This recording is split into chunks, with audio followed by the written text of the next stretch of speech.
नारायण नारायण नारायण शिव नारायण नारायण नारायण शिव नारायण नारायण नारायण शिव नारायण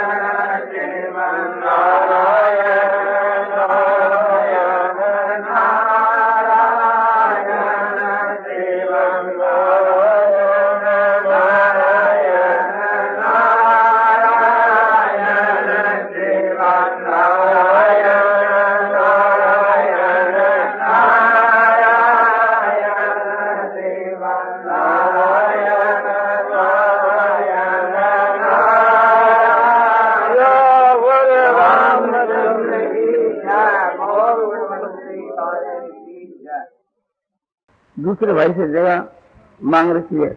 बोले साहब बारात के लिए आपकी जगह आपकी क्या है ना? हाँ बोले है आपको एक प्रकार से, पर हमारे घर में शादी है वो होगी तो आपको नहीं मिलेगी। बोले ऐसा आप तो हमको दे चुके।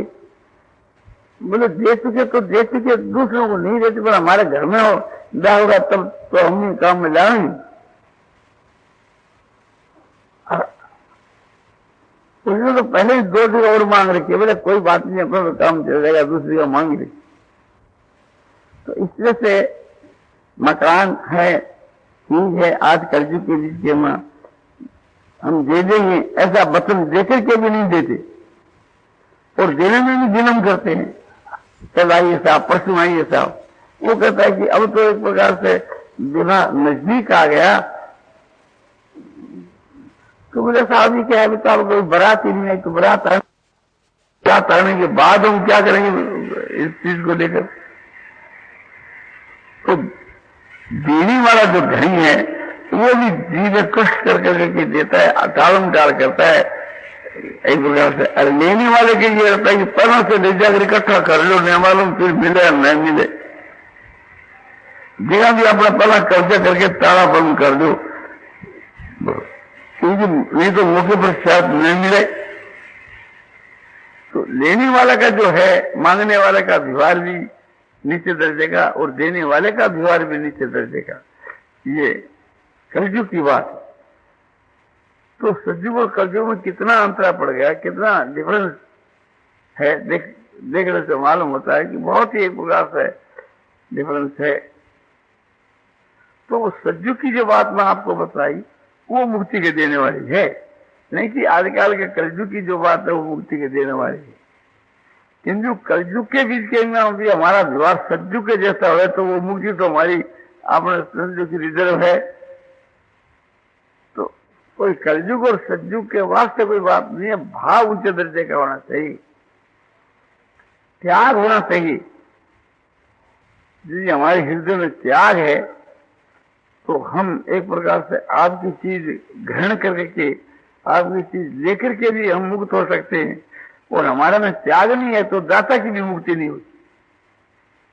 तो संसार के वहां निष्काम जो भाव है वो ये तो उत्तम चीज है। मुक्ति निष्काम भाव से होती है, नहीं कि क्रिया से। तो निष्काम भाव से हमको क्रिया करनी चाहिए। तो मुक्ति के विषय के बीच के वहां त्याग ही प्रधान है। और ये भी समझना चाहिए कि कोई गुमास्ता है तो उसकी मुक्ति नहीं होगी, मालिक की होगी। ये नहीं समझना चाहिए कि जो दाता है उसकी मुक्ति होगी, ग्रहीता की नहीं होगी। तत्व समझना चाहिए, रहस्य समझना चाहिए कि वास्तु के वहां जहां त्याग है, जहां निष्काम भाव है, वहीं यह सब मुक्ति विराजमान है। अपना भाव उस कोटि का बनाना चाहिए। नारायण नारायण नारायण श्रीमन नारायण नारायण नारायण श्रीमन्नारायण नारायण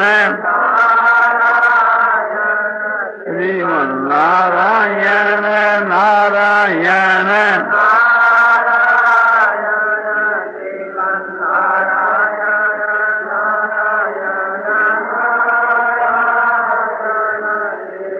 नारायण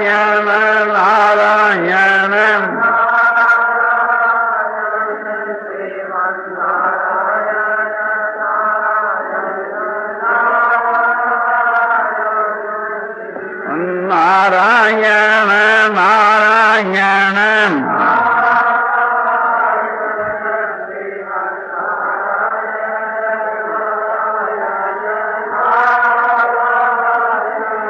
सियावर रामचंद्र की मार मुल्क वंशी वाले की। हमारे पास बहुत से भाइयों के पत्र आते हैं। कई भाई लिखते हैं कि हम एक प्रकार से गीता प्रेस की सेवा करना चाहते हैं। हम पूछते हैं कि एक प्रकार से खर्च आप कितना लेंगे? बोले खर्च तो हमको कुछ लेना नहीं है, कि केवल मात्र एक हम है, हमारी स्त्री है, 4 बाल बच्चे हैं, बस उनका केवल निर्वाह हो जाए और हमको कोई किसी जरूरत नहीं। तो उनका निर्वाह कम से कम कितने रुपया मिल जाएगा? कि सिर्फ 100 रुपये की, 100 रुपया में सब काम चल जाए। हम तो सेवा भाव से करना चाहते हैं और हमारे कोई आवश्यकता नहीं। आपने क्या पढ़ा है, कितनी योग्यता है, क्या काम आपने किया है, सब बात पूछते हैं, मिलते हैं। हमने समझा कि भाई ऐसा आदमी तो इस योग्यता वाला हमारे को दूसरा 50 रुपया में मिल रहा है। तो हमने कहा भाई साहब ठीक है, हमारे पास आदमी है और आपको हम कष्ट देना नहीं चाहते, यानी गीता प्रेस को सेवा की आवश्यकता नहीं है। तो साहब हम जब काम करना चाहें तो आप मर्जी से काम करा लीजिए। हम ये चाहें कि यहाँ सत्संग भी हो, भजन भी हो, अपने जीविका भी चल जाए। हम कहते हैं भैया बात यह है कि आपकी जैसी योग्यता वाले यहाँ हमारे 50 रुपया में काम करते हैं और आपको 100 रुपया तो महीना दें, और फिर आपका ऋण भी गीता प्रेस के ऊपर कायम ही रहा। गीता प्रेस की सेवा करना चाहते हैं। आप ये कहते हैं कि मेरी योग्यता तो 50 रुपया की है, किंतु मैं गरीब आदमी हूँ, गीता प्रेस से किसी मैं सहायता चाहता हूँ। तो हम सोचते हैं इसकी सहायता हम कर सकते हैं नहीं कर सकते। तो एक बात ही, आप तो हमारे सिर के ऊपर एक प्रकार से बोझा रखते हैं कि हम गीता प्रेस की सेवा करना चाहते हैं। अरे सेवा करना चाहते हो कि सेवा कराना चाहते हो? 100 रुपया का आदमी हुए और 50 रुपया ले हुए तो उसकी सेवा हुई। और आदमी तो 50 रुपया का लेता है 100 रुपया, तो ये तो सेवा करानी हुई, सेवा करने का काम है। तो आजकल ऐसे सेवक मिलते हैं, बहुत आदमी के पत्र आते हैं। हम कहते हैं हमारे को आवश्यकता नहीं सेवा कराने की, तुम दूसरी जगह चेष्टा करो। तुम जब सेवा करना तुम चाहते हो तो आजकल करानी बहुत मिल जाते हैं, सेवा करानी दुनिया में बहुत है। तो एक भाई समझो कि 100 रुपया तनख्वाह देकर के और 200 रुपया का काम करता है, 500 रुपया का काम करता है, तो वो गीता प्रेस की सेवा करता है। और एक भाई 100 रुपया लेकर के 50 रुपया का काम करता है, तो वो तो एक प्रकार से गीता प्रेस के ऊपर भार है, उसका बोझा है। गीता प्रेस के काम करने और अपने पदाधिकारी ये देखते ही इसकी तो आफत है, इसको उठाओ किसी प्रकार, इसका तो गीता प्रेस पर एक बोझा है। एक भाई जो है दिलचस्पी से काम करता है, न समय की चोरी करता है और न बल की चोरी करता है, न बुद्धि की। अपने शक्ति के अनुसार खर्चता है और पूरा समय देता है। और बुद्धि भी लगाता है और अच्छे भाव से करता है, तो वो अपना पूरा वेतन लेकर के भी गीता प्रेस का हितैषी है और वास्तविक में अपने दिल से सेवा करता है। गीता प्रेस का काम भी करता है और साथ साथ में अपना कल्याण भी करता है।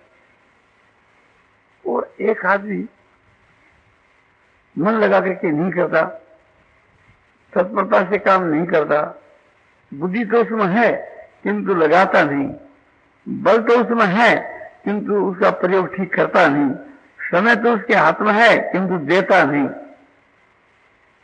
कम से कम समय देना चाहता है, कम से कम खटना चाहता है, कम से कम परिश्रम कम करना चाहता है। समझो कि 8 घंटा की ड्यूटी है तो चेष्टा करता है कि 7 घंटा ही काम देखें, 6 घंटा ही देखें, और 6 घंटा जो काम देखता है उसके बीच के वहां भी एक अपना समय ऐसा आराम में ज्यादा बिताना चाहता है, परिश्रम का काम करना नहीं चाहता। और जितने काल परिश्रम का काम करता है उतने काल भी अपने उसमें जितनी बुद्धि लगानी चाहिए नहीं लगाना चाहता। वो कहता है कि मैं गीता प्रेस की सेवा करता हूं। तो ऐसे सेवा करने वाले भाइयों से तो हम लोगों को दूर ही रहना चाहिए, कहना चाहिए हमारे को सेवा करने की आवश्यकता नहीं है। बहुत सी समस्या है उनकी, जाकर आप सेवा करिए। अपने तो समझो कि सेवा करने वाले आदमी ज्यादा मात्रा में है, तो एक प्रकार से आवश्यकता नहीं है, और जहां आवश्यकता है वहां जाकर चेष्टा करिए आप। तो जो आदमी अपने शक्ति के अनुसार कोशिश करता है, बुद्धि के अनुसार, सामर्थ्य के अनुसार, और रात दिन उसके वास्ते खूब खड़कर करता है, अपनी जितनी शक्ति है वो सब पूरे रूप से देता है,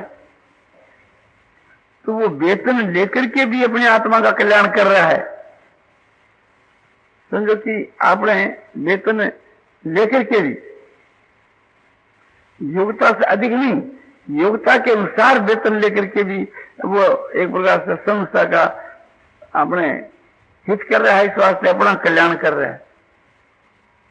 और एक आदमी 100 रुपया की उसकी हैसियत है, गीता प्रेस से वो 50 रुपया लेता है, अपने योग्यता से वेतन कम लेता है, और ये दिखलाता है कि भाई हम जहां कहीं भी 100 रुपया पा सकते, किंतु यहां हम 50 ही लेते हैं।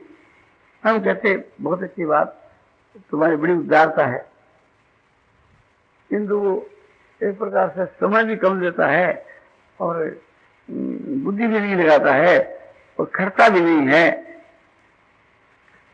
तो हम समझते हैं कि ठीक है भैया, ये 100 रुपया का आदमी है और 50 रुपया का काम करता है, 50 रुपया एक प्रकार से ठीक, नहीं आदमी 100 रुपया का है और लेता 50 रुपया है, तो काम भी 50 का करता है, तो उस जगह अपना घाटा तो है नहीं। ठीक है भैया, एक प्रकार से तुम आप लोग उदारता से काम करते हो, 100 की योग्यता को 50 ही देते हो, बड़ी अच्छी बात है,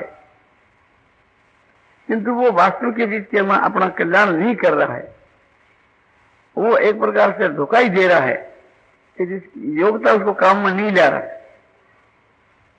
तो 50 रुपया लेकर के भी वो खतरा में है, क्योंकि अपना झूठी बड़ाई करता है, झूठा बोझा इस पर रखता है कि मैं 100 रुपया का आदमी को 50 रुपया लेता हूं।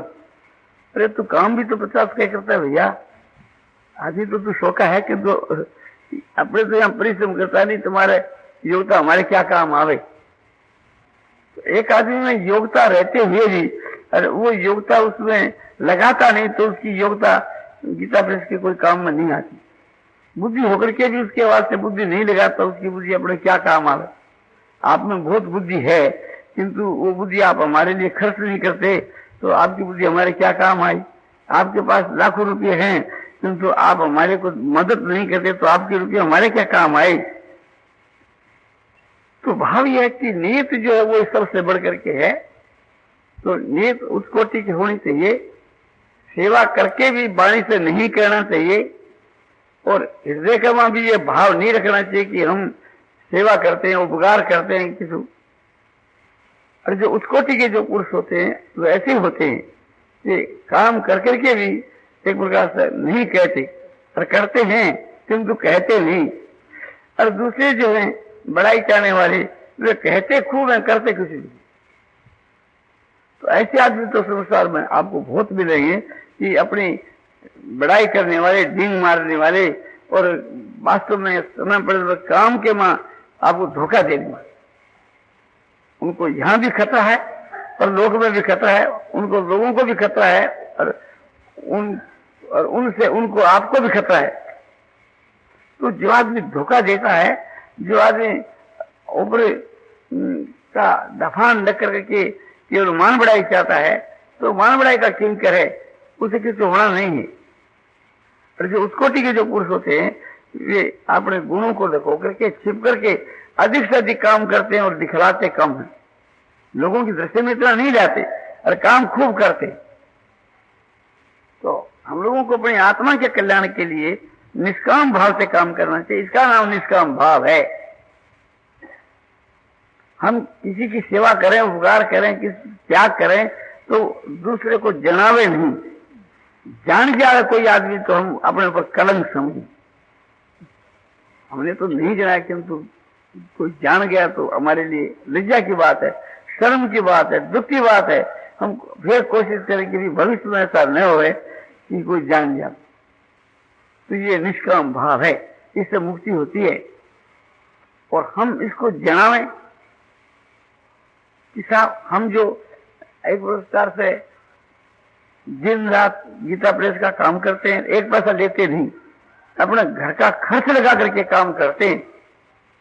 और वास्तव के मान यदि हम दिल से काम कर रहे हैं, सच्चा काम कर रहे हैं और जो कहते हैं बात सच्ची है, तो भी हमारे लिए वो कलंक है।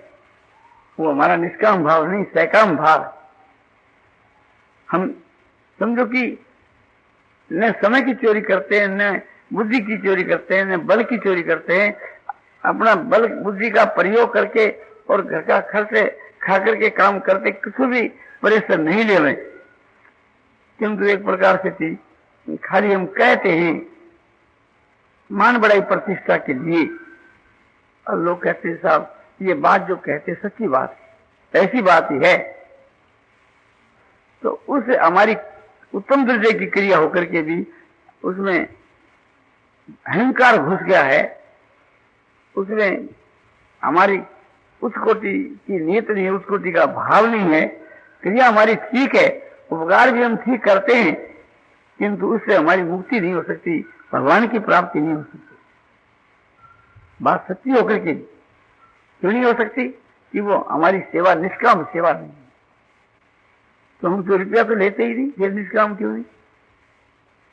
तन मन धन से सेवा करते हैं, रुपया भी खर्च करते हैं, मन भी लगाते हैं, शरीर भी लगाते हैं, और फिर भी वो एक प्रकार से मुक्ति के देने वाली नहीं है। बोले नहीं, क्यों? कि तुम नाम चाहते हो? बोले नाम तो चाहते हैं। तुम्हारी कोई बढ़ाई करे तो तुमको अच्छी लगती है कि नहीं? बोले लगती है। और कहीं तुम जाओ, तुम्हारा कोई सत्कार करे, मान करे, वो बोले गीता प्रेस के प्रधान आदमी आए तो तुम वो चाहते हो नहीं? सब क्या कहे, खुश होते हुए होते, तो तुम्हारा निष्काम भाव कहाँ रहा? तुम तो मान बढ़ाई प्रतिष्ठा के लिए करते हो, मान बढ़ाई प्रतिष्ठा तुम्हारे को मिल गई, और मुक्ति क्या मिलेगी इससे? मुक्ति तो तब मिले कि इन सब को तुम ठुकरा दो। मान बढ़ाई प्रतिष्ठा को तुम कुकर की विष्ठा के समान समझो और अपने कलंक समझो। दूसरा भी कोई बढ़ाई करे तो तुम्हारे चित्त में लज्जा होनी चाहिए। कोई कहे भाई ये गीता प्रेस का प्रधान आदमी है, तो तुम्हारे चेहरे पर लज्जा होनी चाहिए, मन में दुख होना चाहिए, और ये भीतर से इच्छा नहीं होनी चाहिए कि ये हमारा परिचय दे दे। कहीं हम गए, समझ लो कि पुरी में गए या गया जी के वहां गए, और धर्मशाला का जो मुनीम है, गुमास्ता है, उसको कहा भी हमको एक कमरे की जरूरत है, हम अपने पिता मह की पिंड देने के लिए आए हैं और 1 महीना यहाँ रहेंगे। बोले साहब यहाँ तो कमरे सभी रिजर्व हो गई। दूसरा आदमी कहा कि आप जानते नहीं हो क्या बोले ऐसा नहीं जानते हैं। बोले आपने जय जी गोविंद का है और इनको तो जगह देनी चाहिए। बोले ऐसी बात है। फिर वो आता है साहब हम आपको पहचाना नहीं, समझा, आपने आपके लिए कोई कमी नहीं है, आपको 2 कमरा मिल जाएगा, 2 या 3 मिल सकता आपको, आपका परिचय नहीं था इस बात से हम ना कर दिया, तो हमारे कसूर को माफ करना। फिर हम उस अपने कमरों को लेते हैं। हमने कहा कि ये आपने कौन हमारा परिचय दिया? बोले तन सुखराज जी ने दी। हम कहेंगे तन सुखराज क्या आप हमारे को बिक्री करते हो? क्या जरूरत है? जैसे लोग रहते हैं हम रहते, आप हमारा परिचय क्यों दिए? ये हमारा भाव तो ठीक है। और हमने कहा कि आपने बहुत अच्छा किया, हम तो अपने मुख से कहते नहीं और प्रचलित होती, आपने बहुत अच्छा किया और हम बड़े खुश हुए एक प्रकार से। तो हम क्या कर रहे हैं कि हमारी जो इज्जत है, हमारी जो प्रतिष्ठा है, उसको बेच रहे हैं और कमरा खरीद रहे हैं। 2 कमरों के बीच के वहां अपनी हैसियत को, अपनी इज्जत को हम बिक्री कर रहे हैं। तो ये सकाम भाव है। हमको तो अपना परिचय देकर के अपना व्यक्तिगत स्वार्थ की सिद्धि करनी ही नहीं चाहिए। और दूसरा भी इस प्रकार से थी, हमारा परिचय देकर के और स्वार्थ सिद्ध हमारा स्वार्थ सिद्ध करना चाहता है, तो वो भी हमारे लिए घृणा करने के योग्य है, त्याग करने के योग्य है, हमको नहीं देना चाहिए।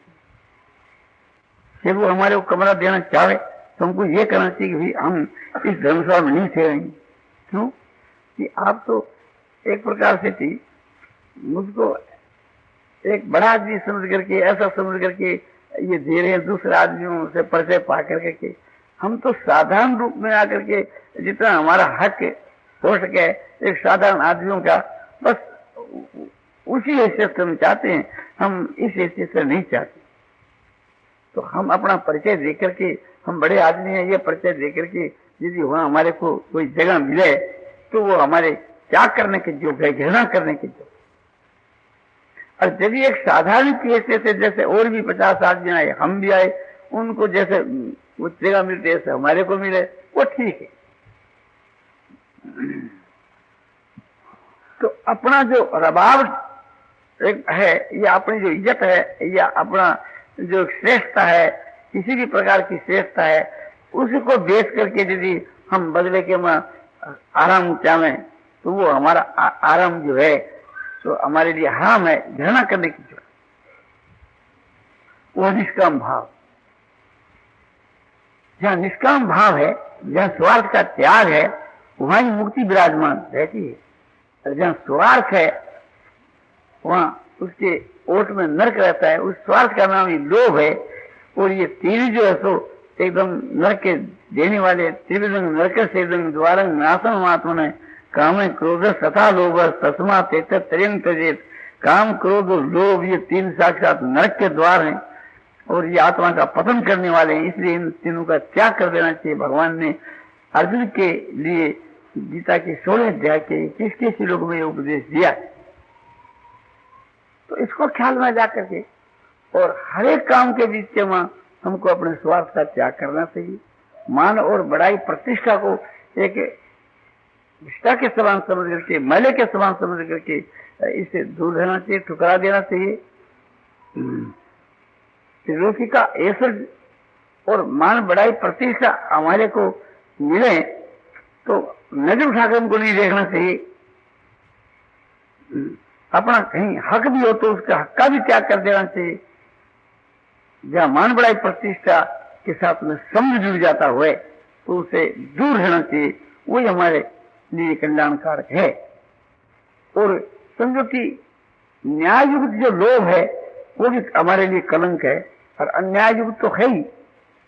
माने है तो लोभ ना, हम झूठ कपट बेईमानी तो नहीं करते, किंतु एक लोभ से रुपया तो संग्रह करते हैं। तो रुपयों का संग्रह करना है लोभ बुद्धि से, वो भी हमारे लिए कलंक है। और अन्याय से रुपया इकट्ठा करें वो तो महापाप है। इसी प्रकार से थी समझो कि हम न्याययुक्त भी क्रोध करें तो वो भी हमारे को नरक में ले जाने वाला है। और अनुचित अन्याययुक्त किसी की हिंसा करें, दुख देने वो तो नरक है ही, नरक देने वाला है। इसी प्रकार से चीज न्याय युक्त भी अपने स्त्री के साथ में सहवास है और भी कोई कामना की पूर्ति है, उचित है, न्याय युक्त है, तो उससे नरक तो नहीं होता, किंतु उससे कोई मुक्ति नहीं होती। और यदि उसमें स्वार्थ का त्याग है तो उससे मुक्ति हो सकती है। तो वास्तव में काम, क्रोध, लोभ ये न्याय युक्त है एक प्रकार से, तो भी खतरे की चीज है, और अन्याय युक्त है तो महाखतरे की चीज।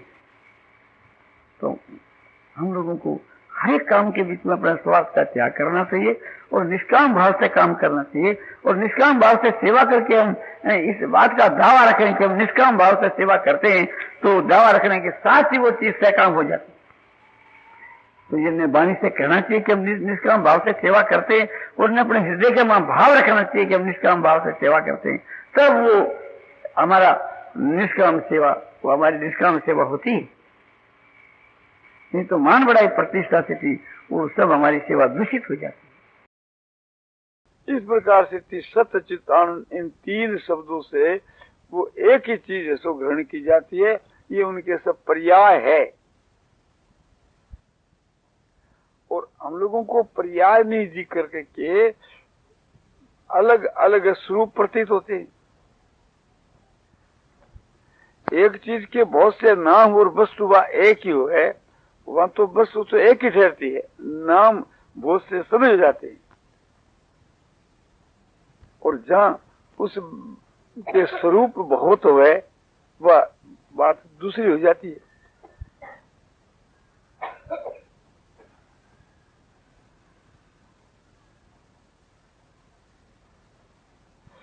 तो उसमें कैसे फर्क, क्या फर्क हो जाता है?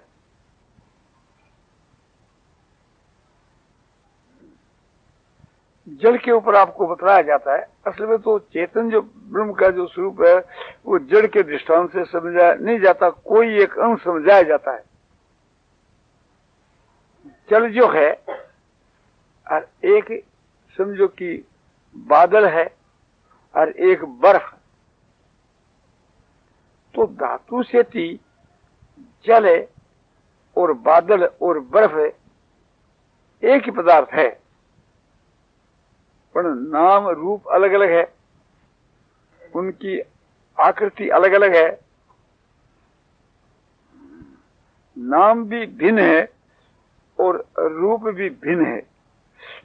और वो नाम भिन्न रूप को बतलाता है और रूप अलग एक नाम को प्रकट करता है। तो जल एक होते हुए भी बर्फ और बादल और जल भिन्न भिन्न प्रतीत होते हैं, नाम भी भिन्न, रूप भी भिन्न। हर एक जल भरा हुआ अपने सामने पड़ा है। एक ने आगे कहा कि अब आने माने जल ले आओ, एक ने कहा कि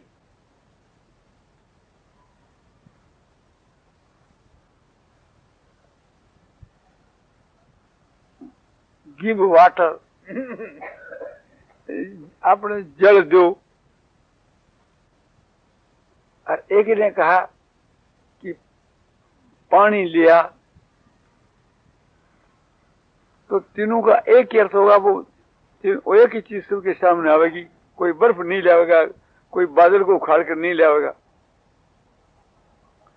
तो यहां जल है, वाटर है, पानी और अप है, नीर, एक वस्तु के अलग अलग नाम है, वस्तु एक ही, उसकी आकृति एक ही है।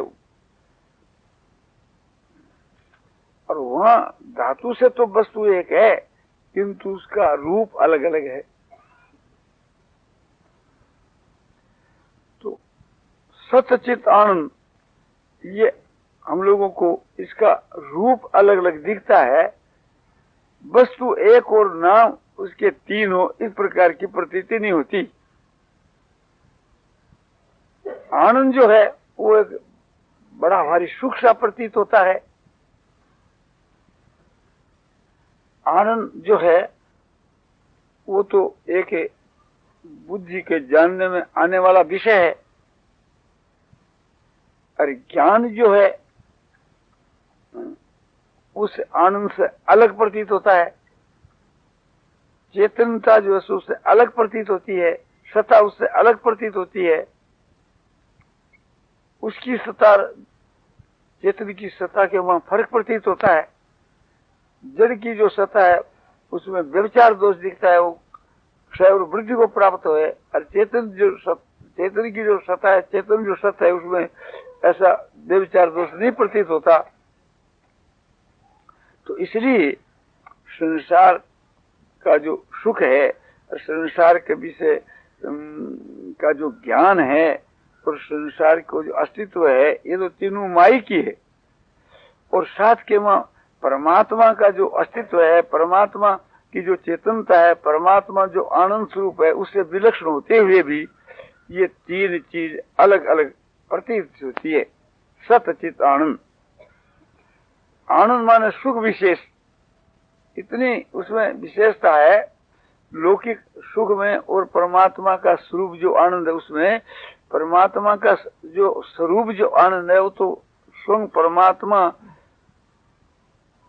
चेतन होने के कारण से वो चिन्मय आनंद है।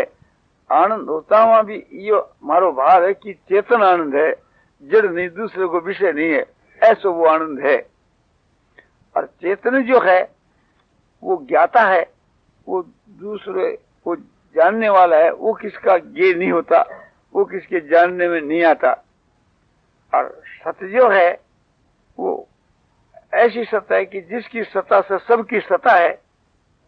तो इस प्रकार से हम परमात्मा के विषय में सत्य चित आनंद के लक्षण किए कि परमात्मा की सत्ता ऐसी विलक्षण सत्ता है कि उसकी सत्ता से सबकी सत्ता है। और परमात्मा की चेतनता ऐसी है कि वो चेतनों का भी चेतन है, उससे सब जितने जो चेतन है सब उससे ही है। और परमात्मा का आनंद ऐसा विलक्षण है कि संसारिक जो सुख है वो उससे परमात्मा का जो आनंद में स्वरूप है वैसे ही सब है, सो संसार के आनंद है।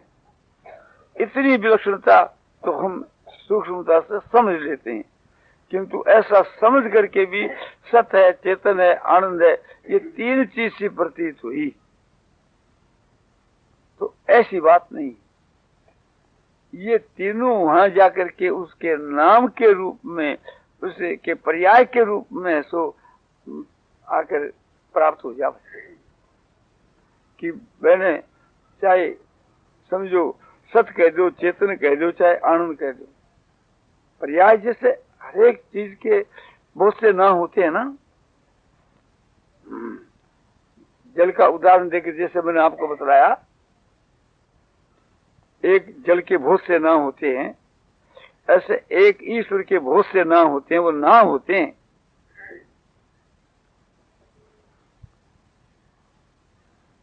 जैसे श्री कृष्ण, श्री राम, गोविंद, वासुदेव, नारायण, हरि, ओम, अल्लाह, खुदा, गॉड, ये अनेक नाम हो गए, किंतु सारे के सारे नाम उस एक परमात्मा के ही हैं।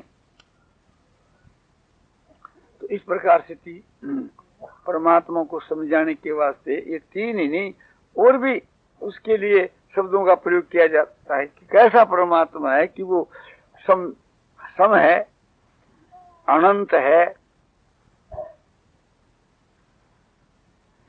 पूर्ण है,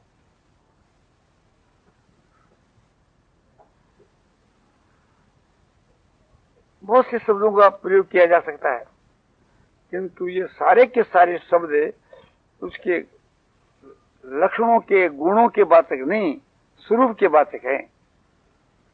और वो स्वरूप जो है नाना नहीं, एक ही है।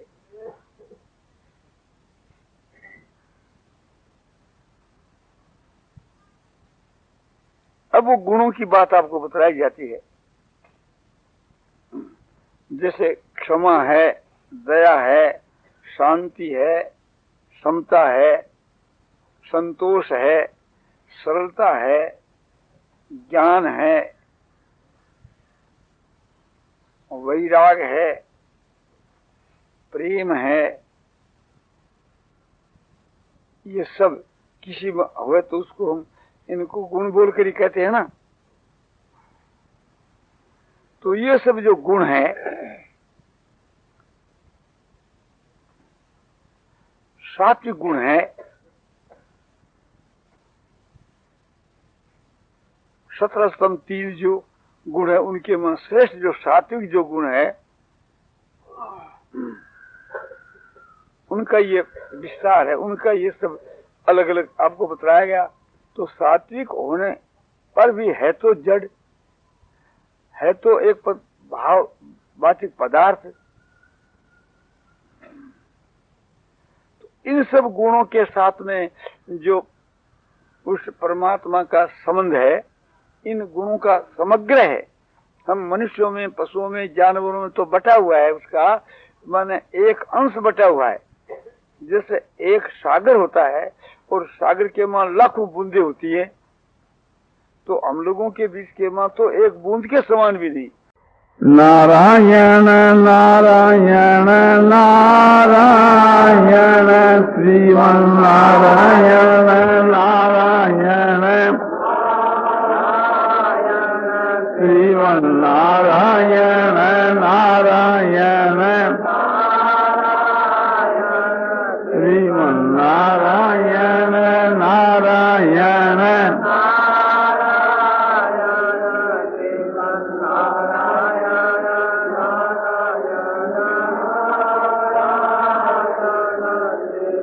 नारायण नारायण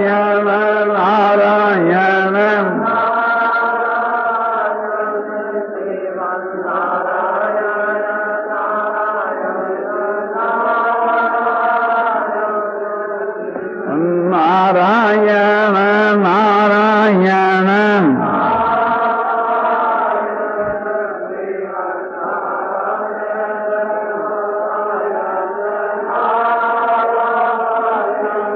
सियावर रामचंद्र की जय। मार मुकुट वंशी वाले